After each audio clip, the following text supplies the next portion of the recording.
প্ৰথমে মই আজি আমাৰ এই গোৰ্খা সমাজৰ উদ্যোগত আমি আয়োজন কৰা বক্তৃতা প্ৰদান অনুষ্ঠানৰ যি কৰ্মশালা, এই কৰ্মশালা যি সামৰণি অনুষ্ঠান আজি সপ্তাহজোৰা আমি এই কাৰ্যসূচী হাতত লৈছিলোঁ। যাতে উঠি অহা প্ৰজন্ম অৰ্থাৎ ছাত্ৰ ছাত্ৰীসকলক সভাই সমিতিয়ে যাতে কথা ক'ব পৰা এটা তেওঁলোকৰ সাহস হয় বা তেনেকুৱা কৌশল তেওঁলোকে সৃষ্টি কৰিব পাৰে।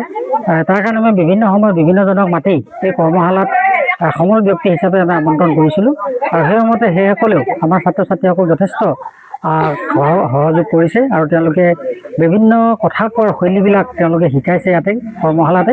গতিকে তেখেতসকলক মই ধন্যবাদ জনাইছোঁ। আজি এই সামৰণি অনুষ্ঠানত আমি বিশেষভাৱে আন্দোলন কৰিছিলোঁ আৰু বিশেষভাৱে আজি প্ৰতিযোগিতা আৰম্ভ কৰা হৈছিল সামৰণি অনুষ্ঠানত। বিশেষভাৱে আমাৰ আকস্মিক বক্তৃতা প্ৰতিযোগিতা আৰু এই প্ৰতিযোগিতাত বিচাৰক হিচাপে দুজন ব্যক্তিক নিমন্ত্ৰণ জনাইছিলোঁ। আমাৰ প্ৰেছ ক্লাবৰ মাহমুদ প্ৰেছ ক্লাবৰ সম্পাদক তথা সাংবাদিক নিৰঞ্জন শইকীয়া আৰু আমাৰ প্ৰেছ ক্লাবৰ সহকাৰী সম্পাদক তথা সাংবাদিক শৰৎ ভূঞা ডাঙৰীয়া। আৰু আজি সভাখন পৰিচালনা কৰাত আমাৰ মঞ্জু নেৱাৰে তেওঁ আজি সভাখন পৰিচালনা কৰিলে, তেখেতকো আমি শুভেচ্ছা আৰু ধন্যবাদ জ্ঞাপন কৰিছোঁ।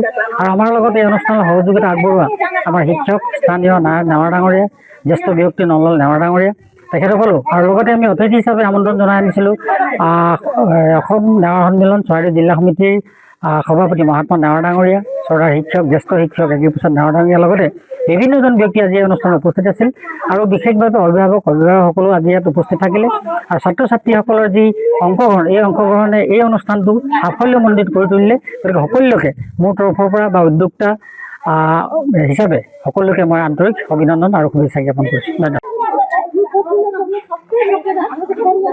এই বক্তৃতা শিবিৰ অনুষ্ঠানত উপস্থিত হৈ মই আজি অতি আনন্দিত আৰু সুখী হৈছোঁ, যিহেতু 21 জুলাইৰ পৰা আৰম্ভ হোৱা আজি 27 জুলাই তাৰিখে পৰিসমাপ্তি ঘটিছে আৰু এই 7দিনীয়া যিটো বক্তৃতা কৰ্মশালা আমাৰ ছাত্ৰ ছাত্ৰীসকলৰ প্ৰতি যি কথা কোৱাৰ অভ্যাস গঢ়ি তোলাৰ কাৰণে প্ৰচেষ্টা কৰা উদ্যোক্তা মণ্ডলীসকললৈ মই ধন্যবাদ জ্ঞাপন কৰিছোঁ, যিহেতু তেওঁলোকৰ প্ৰচেষ্টাতেই আজি এই অঞ্চলৰ ছাত্ৰ ছাত্ৰীসকলে যেনেধৰণে আজি সলসলীয়াকৈ আজি কথা ক'ব পৰাৰ যি ব্যৱস্থা তেওঁলোকে আজি দেখুৱালে, তাৰ কাৰণে মই বিশেষকৈ আজি এই অনুষ্ঠানৰ লগত জড়িত থাকি মই অশেষ আনন্দ লভিছোঁ।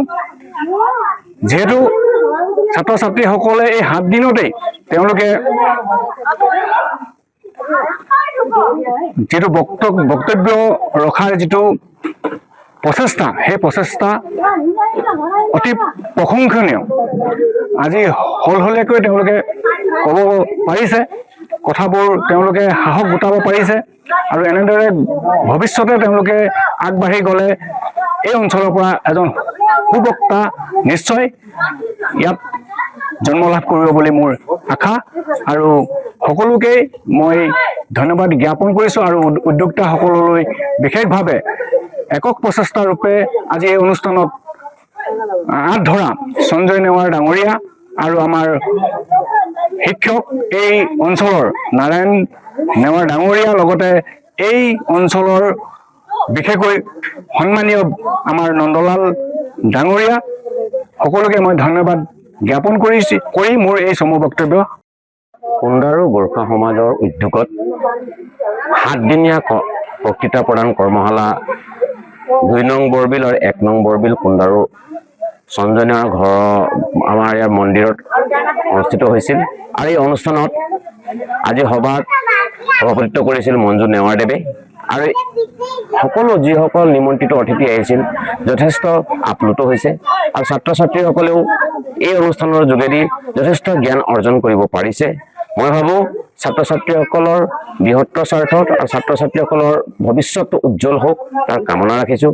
আৰু এই অনুষ্ঠানটোত উদ্যোগ লোৱা সঞ্জয় নেৱাৰদেৱ, লগতে আমাৰ গাঁৱৰে জ্যেষ্ঠ ব্যক্তি নন্দলাল নেৱাৰদেৱ, মই এনেকৈ কৰি সকলোৱে লগ লাগি যিধৰণে কামখিনি সুচাৰুৰূপে পালন হৈ গ'ল, তাৰ কাৰণে সকলোকে আমাৰ এই গাঁওখনৰ গোৰ্খালী সমাজখনক ধন্যবাদ যাচিছোঁ।